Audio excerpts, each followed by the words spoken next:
What's going on, everyone? Welcome back to our channel. We are your hosts, the Distorted Theorists, and thank you for joining us for our movie review of Venom: The Last Dance. We are here at Cineplex in St. John's, Newfoundland, opening night, and we want to talk about this movie. But before we do, as always, if you want to support the channel, we do appreciate if you would just take a second to hit that subscribe button, hit that like button, and if you've already seen the movie, we're going to want to talk about it in the comments. But Peter, where does this sit on the tear of Venom franchise? They call it The Last Dance, but I can only really consider it someone dancing after having about 7 tequila sunrises and have a broken ankle at the same time. Very on the nose. The movie, I don't know, like, I enjoyed it, but I didn't. And this is not like Joker 2. This is not like that. This is like a retcon. I gave that a 6. Yep. That's a 4. He'd been waiting all day to clarify that, folks. Oh man, I did the more and more thought about that, but we're not here to talk about Joker, we're here to talk about Venom. And really and truly, this was a movie that had its moments that were captivating and I think heartfelt, and I do believe that that's what the filmmakers really and truly wanted for the film. But then they had to try and tie the story together with all these other little nitpicky parts. Yeah. Some worked, some didn't. And it really felt like the movie didn't know what it wanted to be throughout the entirety. There was confusion. But you had said it when we were chit-chatting. Of course, we're in the theater. We're making comments as we go, you know, taking mental notes. And you had said you mostly enjoyed the connection on screen of Tom Hardy and Venom. That relationship, Eddie that Venom. symbiotic relationship. But those other pieces, those other minor characters, if you will, just did not fill any gap or serve any purpose that made me leave the theater being like, that was dope. There were a lot of secondary characters in the film. There were a few that I did care about because they're going to. If you didn't feel for them, like you're heartless and you should probably check yourself in. But there were others that were introduced and they were like they were touted because they were in trailers. Yeah. And I was like, I don't care. And there were other parts as to like that wouldn't even been considered a backstory, and they're like, oh yeah, this backstory that you didn't ask about. Yeah, here it is. It was. I felt like a lot of this movie was spoon-fed to us very quickly, and you didn't get a chance to make that personal connection to care what happened to this person may die, and maybe they did on screen, but you're like, do I care? No. Was I supposed to care? I guess. I don't know. The movie is Venom. So the people that you're going to care the most about is going to be Venom and Eddie, really and truly. And which is a good thing. And the movie does a good job of that. Yeah. I wasn't a big fan in Let There Be Carnage of the little kind of goofy relationship, but it started out that way in The Last Dance.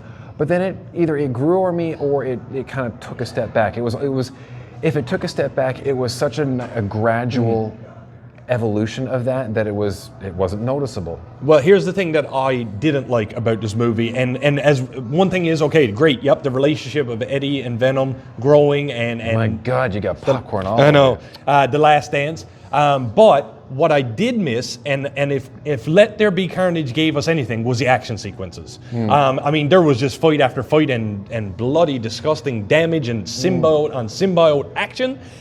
And this film fell very flat on that. And that's again why very flat on that. I'm wondering how much. I'd be intrigued to see if there was how much of this film was left on the cutting room floor. There was a ton of. It just felt rushed. Well, I mean, and this is in the trailer. Obviously, no spoilers here in our review. The symbiotes are kept at some facility, whatever. You can see them in the trailer. We don't know which ones they are, but they were very underutilized. It was just like they're in the movie, but do we care that they're in the movie? And did we get that cool aspect of them being in the movie? No, we didn't. And I didn't like that. I feel like there was a payoff for Symbiotes because we know from the first movie that the Life Foundation found several versions of the symbiotes and they went from there. So there is a payoff of that thread in some capacity that gets taken care of.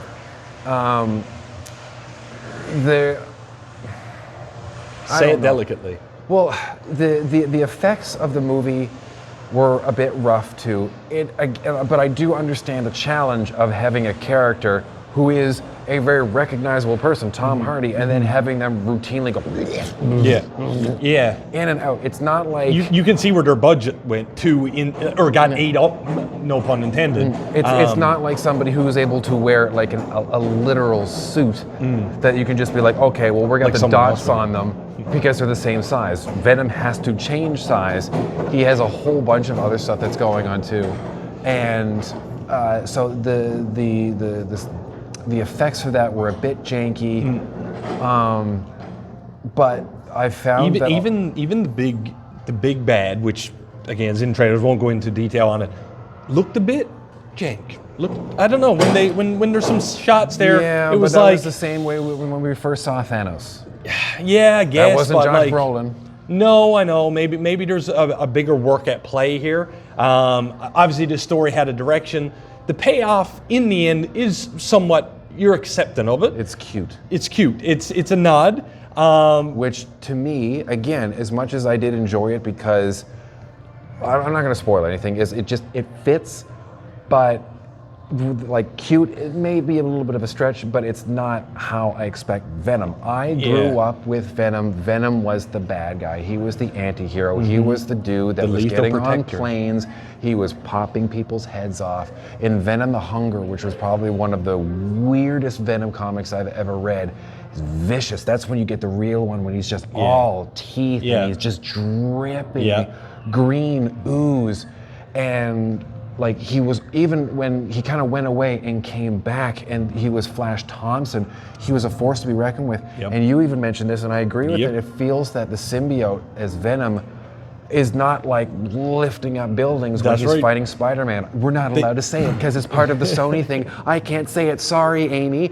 But the whole thing about it is, because Spider-Man wasn't part of this, he wasn't able to get this. He's not able to fly and shoot the webs from the back of his hands. This film, he doesn't have the spider on him. The main takeaways, and I'm sorry to put it in a negative light for this, but I just felt there was a lot of smoke and mirrors where the movie makes you believe you're going to get certain payoffs. I won't say what they are, that never come to fruition. And then on top of that, as you alluded to, like I said in the movie, is they made it feel to me like Venom was not as strong as we picture Venom. And I felt like that was a disservice to the character ultimately overall. However, I'm not going to crap all over the film. Okay. I'm not saying you are or you aren't. No. We're being honest. Because this was probably the most full opening night of a film that we've seen in a long time. That is true. There was more people in this than Beetlejuice. There was more people in this than Transformers 1. There was definitely more people than it was Joker Folia 2. And for the most part, the people around us seem to be enjoying themselves. They seemed in good spirits. And you know what? And that's part of it, because it's part of why movies are so important, because if people are enjoying themselves, everyone else generally is. And that's part of what this movie is because even though we're looking at it from a critical perspective, we are I trying can still understand why people were enjoying it. That's why I'm like, But I also think, and we say this often because we are movie lovers, tried and true. That's what the channel's all about. Is I am not walking out of this movie being like, I just wasted X number of dollars. I wish I hadn't. Looking at you, Joker. No, I mean, like, very rarely do we walk out like. Looking at you, Joker. I mean, okay, fair enough. But if you are a Marvel fan, Sony Venom, whatever, or the Sony verse, is that what we're calling it? If you are a fan of superhero movies, go out, get your IMAX ticket, go see this movie. I don't think you're going to leave disappointed, but I do believe you're not going to get what you think you might be getting, if that makes any sense. Don't watch any of the trailers. If you haven't, just don't. Just don't. But at the end of these reviews, we always like to ask, Peter, what is your rating? 6.5. 6.5? I think I would give it 5.5 for me. 6.5. Right? I know you've given it rated, but let's, as a whole in the franchise, stack them up. It's definitely better than Let There Be Carnage. You think so? I fell asleep in the theater. Well, then a win is a win. I'm going to give it 5.5. You're probably right. It was probably better than Carnage, at least on par, but still doesn't hold a candle technically to the first one. And even then, the first one wasn't spectacular No, either. but it set the tone, so you were kind of Yeah, like, that was the version of Eddie that I really enjoyed. But as we said, head out to the theater, get your tickets, go see it. You won't regret it, I don't think. We don't think. Yeah. Ladies and gentlemen, thank you so much for joining us for our review right out of the theater for Venom, The Last Dance. As always, if you want to support the channel, we do appreciate if you would just take a second to hit that subscribe button, hit that like button, and leave us a comment if you've seen it. You can tear it to shreds. You can call it the best movie ever made. We'll chat it out in the chat. Don't spoil it in the comments. Please. Because that happened for Joker. And with that, I am the real Jussy. I forgot what I was doing. I'm the real Peter. I don't know who I am. I lost We it. are Venom. We are the Distorted Theorists. And like we always say around here, keep it real.